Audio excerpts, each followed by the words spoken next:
नाज़रीन, जब भी कोई फिल्म नाकाम होती है तो डायरेक्टर कहता है कि काश मैं इस फिल्म को दोबारा शूट कर सकता। अब एच टेक्नोलॉजी से ऐसा मुमकिन है। अगर कोई फिल्मसाज अपनी फिल्म दोबारा बनाना चाहता है तो वो दिल्ली के फरहान इकबाल की मदद भी ले सकता है। फरहान ने एक ऐसी टेक्नोलॉजी इजाद की है जिसकी मदद से आप कोई फिल्म दोबारा बना सकते हैं, और वो भी नए अदाकारों के साथ। यह है पुरानी दिल्ली की सैयद अहमद लैन। यहाँ रहते हैं ग्राफिक डिजाइनर फरहान इकबाल। उनको अपने हिंदुस्तानी होने पर फख्र है और वो दूसरों के लिए एक मिसाल भी है।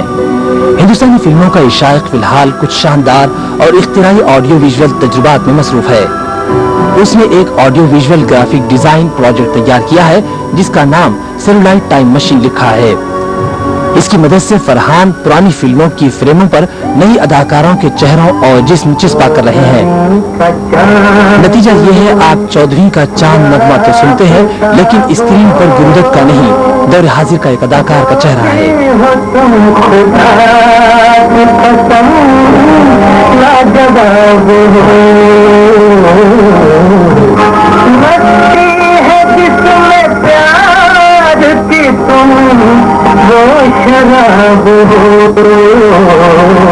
इसलिए किया ये जाता है कि जो ये टेक्निक है इसके थ्रू ये है कि आप पूरा पहले उसको पूरा रिमूव कर देंगे।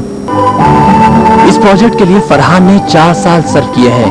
फरहान का दावा है कि अगर इस प्रोजेक्ट को मदद मिले तो बहुत से प्रोड्यूसर अपनी अधूरी फिल्में पाए तकमील को पहुंचा सकेंगे, जो फनकारों की मौत की वजह से बीच में ही बंद करनी पड़ी।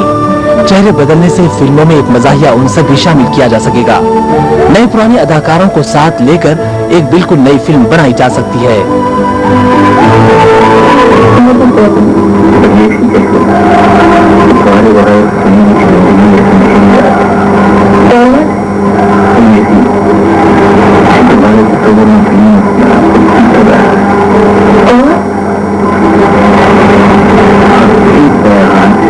पुरानी फिल्म में आपने देखा होगा कि ड्रॉप आउट्स आते हैं और ऐसे ड्रॉप आउट्स आ रहे हैं, कहीं कुछ लकीर सी आ जाती थी। तो अब आप डाल रहे हैं अपना नया, आपने कैरेक्टर डाला या आपने उसके अंदर सेट बदला, तो उसके अंदर इस साइड जो पुरानी चल रही है उसके अंदर आपके वो ड्रॉप आउट्स भी हैं और वो जो लकीर है उसकी वजह से पड़ गई फिल्म के पुराने होने की वजह से, तो वो सब है। नई के अंदर ये सब नहीं है, तो आपको उन सब को भी मेंटेन रखना है कि इतने ड्रॉप आउट्स इधर आ रहे हैं तो ये भी ड्रॉप आउट्स लगे, ऐसा ना लगे कि ये तो कुछ नया है और ये सब पुराना। फरहान को इस बात का अफसोस है कि हॉलीवुड तजुर्बात करता है और बॉलीवुड सिर्फ इसकी तकलीद करता है।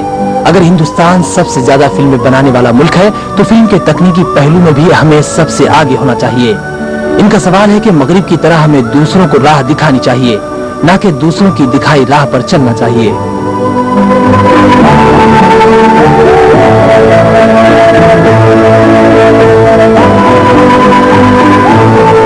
मुझसे जब इन्होंने बोला तो मैंने कहा चलो ये ट्राई करते हैं, और इसमें इन्होंने एक बार बोला, एक्चुअली वैसे किसी दूसरे उसको भी कराया जा सकता था, लेकिन वही है कि इसमें एक ट्राई था तो इसमें इन्होंने सोचा कि मुझे लेके ट्राई करा जाए।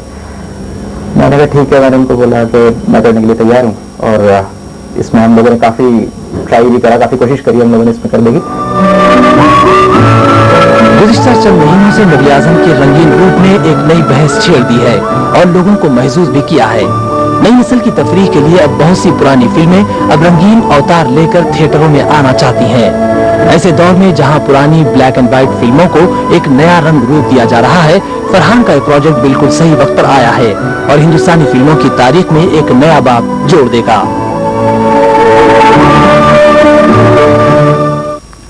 फरहान की सेलुलाइट टाइम मशीन के इम्कानात बहुत वसी हैं और ऐसा लगता है कि आप इससे जो चाहे कर सकते हैं। आप 50 या 60 की दहाई की कोई क्लासिक फिल्म उठाकर नए अदाकारों के साथ इसको दोबारा बना सकते हैं।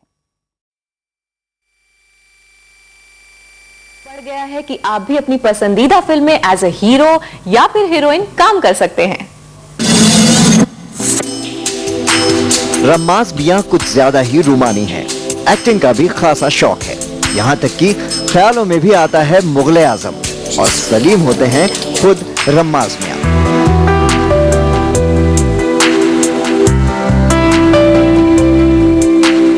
तो लीजिए, इन साहब का ये सपना सच भी हो गया है और ये हैं हमारे शहजादे सलीम यानी रम्माज मियां।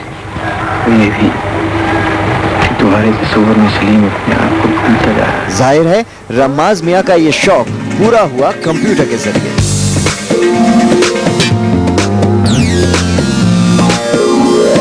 पुरानी मुगले आजम में बदलाव सिर्फ एडोबी फोटोशॉप और पिनाकल जैसे आम सॉफ्टवेयर के जरिए किया। किरदार को डिजिटली बदला गया। फरहान ये भी मानते हैं कि ये सब काम प्रोफेशनल लोगों से भी बेहतर ढंग से किया गया। फरहान ने अपने स्टाइल का भी गजब नाम रखा है, सेलुलाइट टाइम मशीन। पुरानी फिल्म जो है वो हिलती है, बहुत ज्यादा शेक करती है, तो अब आपकी फिल्म नहीं हिल रही क्योंकि अब टेक्निक ऐसी हो गई कि फिल्में बिल्कुल स्मूथ चलती हैं। पुरानी फिल्म हिल रही है, आप कोई भी पुरानी फिल्म में चौधरी का चांद, मुगल आजम वगैरह, वो हिल रही है और आपकी जो है वो बिल्कुल अपनी जगह स्टिल है। तो जिस वक्त आप उसको डालते हैं तो वो बिल्कुल पैच लगता है, ऐसा लगता है कि पैच वर्क है। अब आपको उसको भी हिलाना है, जो आपने बैकग्राउंड डाला है उसके हिसाब से जो उनका बैकग्राउंड है, उस कैरेक्टर को भी इतने हिलाना है जितना उस फिल्म के अंदर हिल। लेकिन फरहान यही नहीं रुकना चाहते। अब वो कंप्यूटर के जरिए मोहम्मद रफी और किशोर कुमार जैसे पुराने गायकों से फिर से गवाना चाहते हैं। भाई अब भला ख्वाबों को कौन रोक सकता है। प्रसिंजीत, सहारा समय, दिल्ली।